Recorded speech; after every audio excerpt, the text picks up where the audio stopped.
elles sont conscientes de ce qui est en train de se passer, mais elles n'arrivent pas à arrêter, en fait.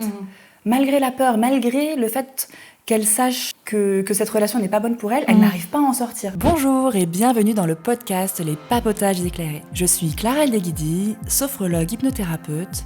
J'accompagne à la libération psycho-émotionnelle, énergétique et transgénérationnelle. Et moi, c'est Yelena Mijailovic. Je suis formatrice en thérapie brève et thérapeute, bien évidemment. Notre désir commun en créant ce podcast est de vous accompagner sur votre chemin personnel. L'idée est de vous partager un maximum de clés pour le rendre le plus léger possible. Alors, bonne écoute. Yelena, oui, ça va ? Ça va et toi ? Oui, ça va. Du coup, ça te dit qu'on parle des relations toxiques, là, aujourd'hui ? Oui, c'est le premier sujet qu'on voulait aborder. Je sais pas pourquoi c'est celui-là qu'on a choisi. Mais on va dérouler, effectivement, et se rendre compte que on l'a pas choisi pour rien, effectivement. Relations toxiques, du coup, que ce soit aussi bien dans les relations amoureuses, dans les relations amicales, dans les relations familiales aussi. Peut-être même aussi, tout à l'heure, tu parlais de relations de travail. Ah dans le travail, pareil, oui. Ouais. Ok, peut-être on peut donner déjà la définition de relation toxique. Oui, c'est ça. Vas-y, je t'en prie, écoute, comment tu décrirais toi une relation J'entends souvent parler de les personnes en disant cette personne elle est toxique, etc. Et pour moi, il n'y a pas vraiment de toxicité dans les personnes, ça va plutôt être le fait que deux personnes vont se mettre dans une relation et c'est la relation qui va être toxique. Et tu me disais tout à l'heure qu'on a de la souffrance en fait. Quand les relations sont toxiques, c'est qu'il y a de la souffrance derrière finalement. Et du coup, voilà, pour moi, les relations toxiques, c'est des relations où il y a de la souffrance, où il y a aussi peut-être de la dépendance, où il y a aussi un jeu en fait qui se crée entre deux personnes dont on n'arrive pas en fait à sortir, à s'extraire.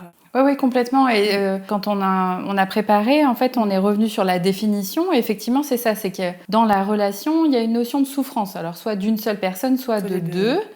Parce que comme on disait tout à l'heure, c'est vrai qu'on entend tellement parler aujourd'hui, un tel c'est un pervers narcissique, c'est dans toutes les bouches, j'ai l'impression en ce moment, ou c'est peut-être moi qui suis pas aux bons endroits, je sais pas.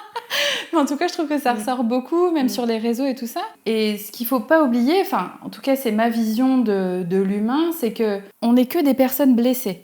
Alors oui, c'est sûr que derrière, il peut y avoir des pathologies après qui se créent, etc. Mais quand on est neutre. On ne naît pas en étant une mauvaise personne ou quelqu'un qui veut faire absolument du mal. Ça n'existe pas, ça. C'est la construction de la personne qui va faire qu'à un moment donné, elle a des réactions qui sont dysfonctionnelles. Tu vois ce que je veux dire ? Mais parce qu'elle est blessée, parce qu'il y a un jeu qui se crée, un jeu qui se crée dans toutes les relations finalement. Il y a un jeu. Oui, qui est complètement inconscient, on est d'accord. Oui, c'est ça. Et les jeux peuvent être plus ou moins sains ou malsains en fonction de notre histoire, en fonction de notre expérience aussi, qu'on a pu vivre et de ce qu'on vibre en fait. Oui, puis tu vois, je voulais revenir sur les blessures qu'on peut avoir. Et quand on n'en a pas conscience, c'est là que c'est dangereux.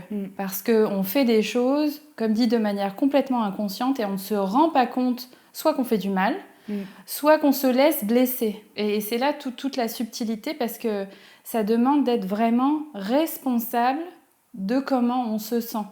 Tu peux pas toujours dire « Oui, mais c'est lui, il m'a fait du mal, il m'a utilisé. » Oui, mais s'il t'a utilisé, c'est que t'as dit oui à un moment donné. C'est que t'as autorisé l'autre. C'est ça. Et c'est super dur à entendre. Moi, je t'avoue que la première fois qu'on m'a dit « Tu t'es fait trahir, mais combien de fois tu t'es trahi toi-même en disant oui alors que tu pensais non ?» j'avais envie de me sauver. Ah ouais, ça pique. J'avais vraiment... J'étais j'étais avec Robert Savoie, avec qui je collabore et qui faisait une retraite. Donc, je participais à la retraite. Et j'avais été trahie dans une relation. Et je lève la main et je lui dis « Mais comment ça c'est moi qui ai ouvert la porte. » Il me dit « Oui, mais combien de fois t'as acheté la paix, en fait ?» Ça fait pas du bien, je suis d'accord. C'est facile de dire que c'est de la faute de l'autre personne. Oui. Tu donnes la responsabilité à l'autre, du coup tu pointes du doigt, tu as le projecteur sur l'autre plutôt que de le mettre sur toi, et du coup j'ai accepté, j'ai souffert, j'ai été trahie, j'ai été victime de ci, de ça. Ok, mais toi, qu'est-ce que t'as fait dans ce moment-là ? J'ai peut-être en fait attirer ça. Je n'ai pas réussi à poser mes limites. J'ai pas réussi à dire stop à un moment donné. C'est moi qui ai aussi permis ça. Et quand tu dis la trahison, je pense aussi au fait, tu sais, quand on est en colère, tu vois, contre une personne, elle m'a fait du mal, etc., et qu'on n'arrive pas à pardonner finalement, c'est quand on s'arrête 2 secondes et qu'on regarde, en fait, c'est envers moi que j'ai de la colère. Bah oui. J'ai autorisé l'autre à me faire ça, j'ai autorisé l'autre à me faire autant de mal. Et en fait, c'est pas contre l'autre que je suis en colère. Ouais, c'est ça. Oui, mais c'est pas facile de se responsabiliser et de se dire... parce que je pense que tu en entends beaucoup aussi dans les personnes que tu accompagnes. Tu vois, ouais, mais tu vois, j'étais dans une relation, il s'est servi de moi. Je te dis, même dans les relations de travail, des fois, j'entends « Mais oui, mais là, mon chef, il me dit de faire ci, il me dit de faire ça, il me respecte pas. » Mais oui, mais à quel moment, en fait, tu laisses faire, tu sais, mais c'est pas facile d'être responsable de ce qui nous arrive, finalement, parce qu'on a toujours une part de responsabilité. Et ça, c'est super dur à entendre. Le truc, c'est que du coup, tu reprends ton pouvoir, tu te dis que tu as le choix. C'est bon, tu l'as eu. Tu te dis que si tu prends conscience de ta responsabilité, là tu te dis mince, en fait, c'est moi qui ai le choix de rester dans ce jeu-là ou d'en sortir. C'est ça. Et du coup, si je prends conscience de ça et que j'y reste, c'est que de ma faute, en fait. C'est pas de la faute de l'autre, mais c'est partagé au moins, quoi. Ouais, c'est ça. Si je prends conscience de ma responsabilité et que en conscience je choisis de rester dans cette situation, je ne peux pas en vouloir à l'autre quelque part. Non. Tu vois, je peux pas lui dire c'est de ta faute. Là c'est non, tu peux pas. Là c'est moi avec moi. Une fois qu'on voit clair, mais là c'est le premier pas finalement de. C'est quand t'es dans une relation comme ça que tu vois rien. Mais à partir du moment où tu vois, là ça y est, là c'est trop tard. Une fois que tu vois c'est fini. Une fois que tu vois c'est fini et là tu peux plus te mentir quoi. Mais c'est la première étape quoi. On peut peut-être parler. Du triangle de Cartman. Oui, j'allais dire, puis avant ça, revenir sur justement à quel moment tu te rends compte. Tu sais, il y a souvent cette notion de prise de conscience, il faut avoir des prises de conscience, etc. Alors, oui, c'est bien beau les injonctions, mais se rendre compte déjà qu'on est dans un schéma qui se répète. C'est quand tu t'entends dire à chaque fois ça se termine comme ça, ou j'ai jamais de chance, ou tu peux être sûr que tu es dans un schéma répétitif. Et que forcément, alors ça vient en partie de ton comportement. Donc il y a des choses à aller creuser. Donc ça, c'est un premier indice qui est important, c'est d'entendre ces petites phrases-là, puis de se dire, ok, là, si je suis dans le toujours ou le jamais, ou tu sais, des espèces de... T'as un super combo, tu sais, croyance et puis généralisation, tu sais. Genre, ils sont tous comme ça, ou tu sais, là, clairement, on n'est pas bon. Et il y a un schéma à aller creuser, c'est sûr.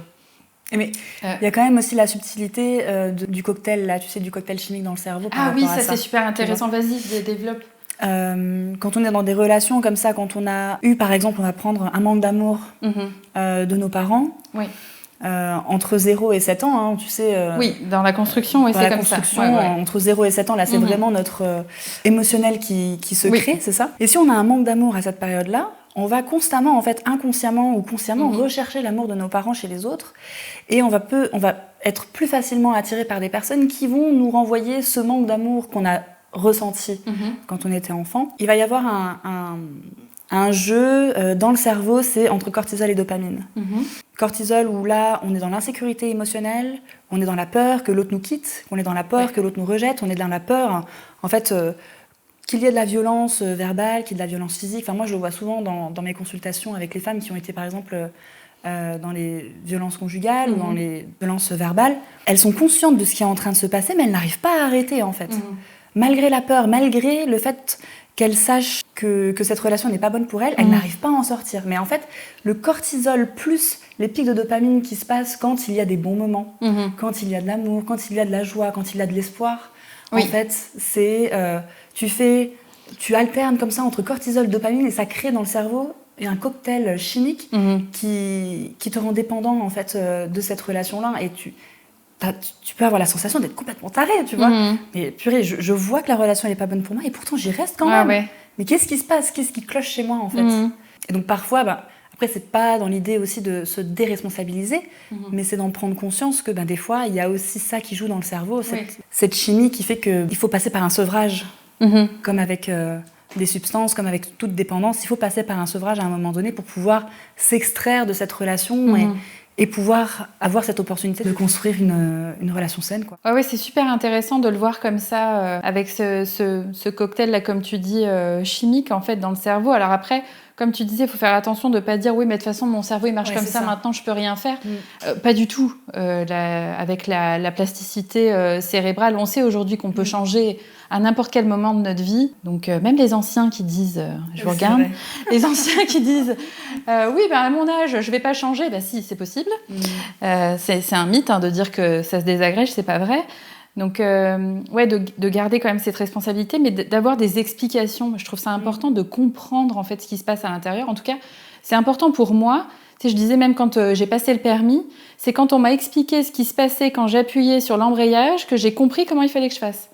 Parce que sinon, je comprenais pas le mécanisme derrière. Et en fait, pour la santé mentale, c'est pareil. Ok, quand je vis ça, alors j'ai une émotion qui émerge et cette émotion, elle provoque ça et machin.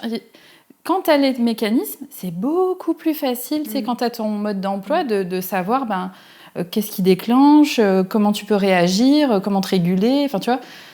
Je trouve ça important. J'aimerais qu'on donne des exemples, tu sais, parce que là, c'est sûr qu'on a donné pas mal de pistes pour que nos auditeurs y comprennent, en fait, déjà ce que c'est qu'une relation toxique, comment ça se passe. On a vu que c'était dans tous les domaines de notre vie. Mais tu sais que si on a abordé ce sujet, c'est parce qu'on était concernés et qu'on avait vécu ça l'une et l'autre. Et je trouve ça important aussi de partager parce que c'est pas parce qu'on est thérapeute aujourd'hui qu'on ne vit plus des choses, tu vois. J'ai souvent des gens qui me disent « Ah bon, toi aussi, tu fais des séances ?» Ah bah oui, moi j'ai besoin qu'on m'aide aussi, tu vois. Oui, puis si on est capable d'en parler aujourd'hui, c'est qu'on est passé par là. C'est qu'on a pu aussi traverser cette épreuve, et qu'on le traverse même encore des fois aujourd'hui. On n'est pas à l'abri, tu vois. C'est clair. Bon, relation toxique, on est mieux quand même. C'est ça. En tout cas, on laisse en venir. Oui. C'est ça. Après, tu vois, et c'est ce que tu disais tout à l'heure avec le fait de voir, une fois que tu vois que tu as les bonnes lunettes, tu peux pas faire comme si tu savais pas, tu sais. C'est ça. Tu sens le truc, tu te dis, bon, est-ce que j'y vais ou... Mais du coup, tu y vas en conscience, tu vois. Bon, allez, je plonge. C'est ça, je plonge, je sais que c'est pas bon, mais j'y vais, tu sais. Mais parce que, comme tu le disais tout à l'heure, c'est dans toutes les sphères. Et des fois, on évoquait la famille tout à l'heure, même si en soi, les membres de notre famille ne sont pas des personnes qui sont foncièrement mauvaises ou quoi, mais quand le niveau de conscience ou la façon de voir la vie, en fait, tout simplement, elle est différente, des fois, quand je dis toxique, ça étouffe, quoi. Tu sais, t'arrives dans une réunion de famille et tu te dis, là, c'est plus comme j'ai l'habitude de vivre. Tu sais, ça devient lourd. Maintenant. Ouais, c'est ça. Ouais. Tu vois ce qui se joue, tu vois le schéma dont on parlait tout à l'heure, là, bourreau, victime, sauveur, tu sais. Oui, triangle dramatique. Ouais, triangle dramatique de Karpman, en fait, pour donner les termes techniques. On entend parler pas mal, mais je trouve ça vraiment intéressant parce qu'on est toujours dans les trois. Quoi qu'il arrive, on n'est pas que un sauveur ou que une victime. Bon, il y a quand même des traits un petit peu, c'est ça. Mais globalement, on alterne, en fait, dans une relation, c'est ça. Et c'est justement quand on tombe dans ce triangle-là que c'est la cata, en fait. Et tu vois, encore tout à l'heure, je te passe les feuilles et je te dis, est-ce que tu veux que je te les surligne aussi, les titres ? Et après, je me dis, mais non, mais elle est assez grande pour se surligner ces titres toute seule parce que ça paraît anodin. Ça part d'une bonne intention. C'est ça, ça part d'une bonne intention à la base. Mais c'est vrai que, du coup, en faisant ça, et ça m'est déjà arrivé avec toi, de vouloir aller à ton secours. Alors, on a des belles casquettes de sauveuse toutes les deux. Tu m'as rien demandé, mais quand on fait comme ça, quand on réagit comme ça, finalement, on se place l'une et l'autre dans une position de victime. Oui, c'est ça. Et c'est pas le but d'infantiliser l'autre, mais en voulant aider l'autre, finalement, c'est pas lui rendre service, c'est tout le contraire, quoi. C'est ça, t'enlèves le pouvoir à l'autre. Et puis si en plus tu fais quelque chose que l'autre ne t'a pas demandé, on peut te le reprocher. Et puis oui, forcément, après, la personne devient le bourreau, toi tu deviens la victime, ça n'a pas de sens en fait. Donc la règle que moi je me suis posée maintenant, c'est si on ne m'a pas demandé, je ne bouge pas. Le plus possible. Le plus possible. Mais du coup... Oui, tu l'as vécu il n'y a pas longtemps. C'est ça. Vas-y. On parlait d'exemple, vas-y. Voilà. Quand tu es là, dans ce schéma, et que tu ne veux pas y entrer, ça peut aussi être quelque chose qu'on peut te reprocher, tu vois. De ne pas entrer dans ce schéma, de ne pas entrer dans cette... de ne pas jouer à ce jeu, tu vois, finalement. Quand tu as eu l'habitude de jouer à ce jeu avec des personnes, de façon consciente ou inconsciente, finalement, on peut finir par te le reprocher, d'arrêter, en fait, de jouer à ce jeu-là. Mais est-ce que, pour montrer qu'il y a comme des nouvelles règles, en fait, dans la relation, est-ce que, tu sais, des fois, poser une question, c'est devoir courir tout le monde partout, est-ce que je peux aider ou... Et puis la personne, elle répond oui ou non, en fait, mais au moins tu poses la question, tu vois. Oui. Toi, t'as fait changer les règles, Mais peut-être que les autres, n'ont pas envie de changer. C'est ça. Non, après, c'est le système, quoi. C'est le système qui est, entre guillemets, en danger. Ouais. C'est le système qui, soit toi, tu décides de bouger, donc ton propre système change, et ensuite, forcément, ça va changer les autres systèmes. Donc, est-ce que le système entier il a envie de changer, a envie de changer Et c'est ça qu'il peut y avoir une dissonance ou un écart après qui se creuse entre, moi, j'ai changé, est-ce que les personnes que j'aime, est-ce qu'elles vont choisir de suivre le changement ou pas ? Oui, puis elles sont pas obligées en soi. Hein. Enfin, c'est un cheminement qui est très personnel, finalement. Donc, tu parlais de système. Les épisodes suivants, on parlera de transgénérationnel et tout ça. C'est passionnant, en fait, de voir à quel point on est tous reliés. Et comme des fois, juste un petit travail. Moi, j'ai travaillé sur mon arbre généalogique là, en fin d'année dernière. Juste le fait de le dessiner, il y a des choses qui ont bougé dans la famille, en fait. C'était fou, quoi, tu vois. Qu'est-ce que tu pourrais retenir là de tout ce qu'on vient de dire là, justement ? Dans une relation, si on estime qu'on a été dans une relation toxique, c'est important aussi de regarder comment nous, on a agi. Parce qu'on a forcément une part de responsabilité. Ça, je pense que c'est vraiment à garder à l'esprit. Ce fameux triangle à bourreau, victime, sauveur, dans lequel on plonge hyper facilement. J'aurais bien aimé que tu partages ton histoire par rapport à ça. Parce que c'est un exemple qui est très fort et qui t'a emmené loin, en fait, tu sais, dans ce que tu me nommais quand on a préparé, par rapport à ta maman. C'est OK pour toi de parler, C'est marrant, ma tête, elle a fait un autre mouvement. Hein oui, tout à fait. C'est pas forcément confortable, mais je pense que c'est important pour les auditeurs de comprendre où est-ce que ça peut te mener quand tu t'oublies complètement. Parce qu'une relation toxique, c'est ça aussi, c'est tu t'abandonnes complètement dans la relation. C'est ce qui s'est passé avec ta maman. Oui, ma mère était malade pendant toute sa vie, en fait, elle était malade. Et j'étais typiquement dans ce triangle de Karpman où j'étais la sauveuse. J'ai été une enfant qui a voulu sauver sa maman. Je vivais pour sauver ma mère, si tu veux. C'était ma raison de vivre. Toute ma vie, je l'ai mise entre parenthèses, ou en tout cas, ma mère était au premier plan et j'ai tout fait. Pour que ma mère soit heureuse. C'était mon objectif de vie. Et quand ma mère est décédée, donc ma mère était beaucoup dans cette posture de victime, inconsciemment. Et encore une fois, si je devais le refaire aujourd'hui, je le ferais avec de tout mon cœur. J'ai aucun regret par rapport à ça. Je l'ai vraiment fait en conscience, du moins à la fin, tu vois. Ma mère était dans une position de victime, j'étais dans une position de sauveuse, parfois de bourreau aussi. J'alternais un petit peu. Et puis quand ma mère était mal, moi, après d'avoir mis ma vie entre parenthèses, je me retrouvais en victime quand j'étais avec d'autres personnes, tu vois, parce que j'étais exténuée et j'étais vraiment pas bien. Donc j'alternais en fait entre ces trois postures, on va dire. Et quand elle est partie, finalement, il me restait plus rien. Quand on est dans une relation qui est toxique comme ça, on s'oublie, on met la personne en priorité et toute notre vie n'existe plus. Il y a que elle qui existe.